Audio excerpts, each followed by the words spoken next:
dahil natutunan mo na kung paano mag-add ng integers, pwede na tayong mag-subtract. Pero bago yon, mag-review muna tayo kung ano yung natutunan mo sa addition of integers. So remember na kapag same sign, add, copy the common sign.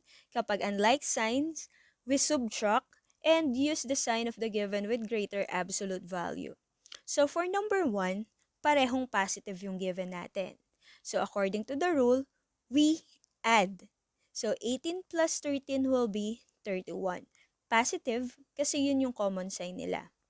Number 2, we have negative 7 plus negative 15. So same sign pa rin, so add. But the sign is negative kasi yun yung parehong sign ng given. Then for number 3, we have 26 plus negative 56. So by this time, magkaiba yung sign ng given natin. Positive and negative. So instead of using addition, magsusubtract tayo. So 56 minus 26 will become 30. Negative kasi yun yung sign ng given na mas mataas yung absolute value, which is 56. Then for number 4, negative 14 plus 20, unlike sign ulit, so we subtract. 20 minus 14 is 6. Positive naman kasi yun yung sign ni 20 na mas mataas dun sa isang given, which is only 14. So, yung konsepto ng pag-a-add ng integers ay magagamit pa rin natin sa pagsusubtract ng integers. Kaya nga, hindi lahat ng nakalipas ay dapat kalimutan. Kasi, kapag nakalimutan mo yung natutunan mo sa mga nakalipas, maaaring magkamali ka na naman ngayon. At masakit yun. So, moving on, let's have the rule in subtracting integers. So, add the additive inverse of the subtrahend to the minuend. So, anong ibig sabihin yan? So, try to look at the given expression. A minus B is equal to A plus negative B. So, yan yung nagpapakita ng rule ng subtraction. Ibig sabihin yan, from subtraction, we need to change the operation to addition. So, gagawin nating addition and we'll take the additive inverse of the subtrahend. So, yung opposite sign niya or opposite number. So, kung positive yung subtrahend, magiging negative siya ngayon. Then, kung paano ka nag-a-add ng integers, ganun yung gagawin mo after changing the operation and the sign of the subtrahend. So, para mas lalong mo maintindihan yung konsepto, tignan mo yung mga examples nito. So, number 1, hindi ko na ipapakita kung paano binabago yung operation and yung sign ng subtrahend kasi usual subtraction yan. And yung minuend, mas mataas yung value niya than the subtrahend. So, this is simply 6.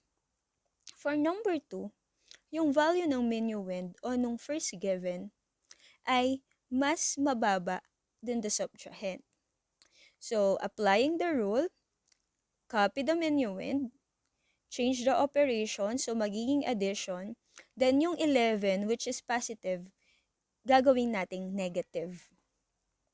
So, applying the rules in adding integers, unlike sign, subtract, so the answer will be negative 1. Negative kasi yun yung sign ng given with greater absolute value, which is 11. Then for number 3, same procedure, copy the minuend, change the operation to addition, and the sign or change the sign of the subtrahend. So 5 plus negative 8, unlike sign subtract. So we will have 3 negative kasi yun yung sign nung given with greater absolute value. So again, we need to change the operation to addition and the sign of the subtrahend bago natin gamitin yung rules ng pag-a-add ng integers. So, magbigay pa tayo ng mas marami pang examples. So, ganun pa rin. If we have A minus negative B, it will be equal to A plus B. So, bakit? Ganun ulit. Papalitan yung subtraction na addition, tapos yung negative B, magiging positive B. Or we will take its additive inverse. So, for example number 1, given 25 minus negative 19, copy the minuend, change the operation, so magiging addition, Then from negative 19, magiging positive 19. So both of them will be positive na. So 25 plus 19 will give us 44. Same sign, add, copy the common sign. Same procedure with number 2. So magiging 10 plus 11, which is 21.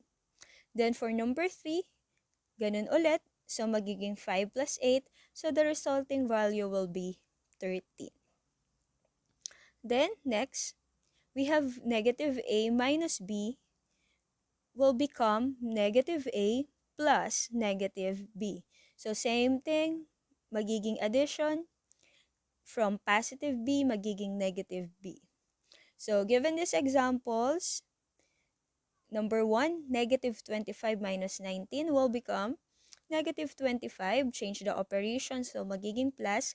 From positive 19, magiging negative 19.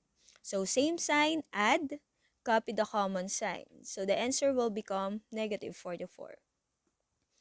Same with number 2, magiging plus, magiging negative yung 11. So same sign, add, copy the common sign, so that will become negative 21. Number 3, ganun din, magiging plus, magiging negative si 8.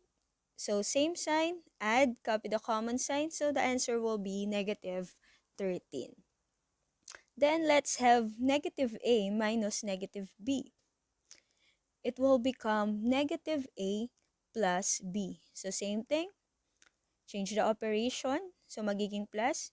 From negative b, it will become positive b. So negative 25 minus negative 19 will become negative 25 plus positive 19. So mag-change ang operation, sign ng subtrahend from negative magiging positive. So by this time, they have different signs. So subtract, 25 minus 19 will become 6, negative, kasi yun yung sign ng given with greater absolute value. Same procedure with number 2. So magiging negative 10 plus 11, so that is positive 1. Subtract pa rin, positive naman kasi si 11 is greater than 10. So yung sign niya yung masusunod. And for number 3, so magiging negative 5 plus 8. Subtraction ulit kasi unlike sign, so the resulting value will be positive 3. Positive because that is the sign of the given with greater absolute value. So that is for subtraction of integers.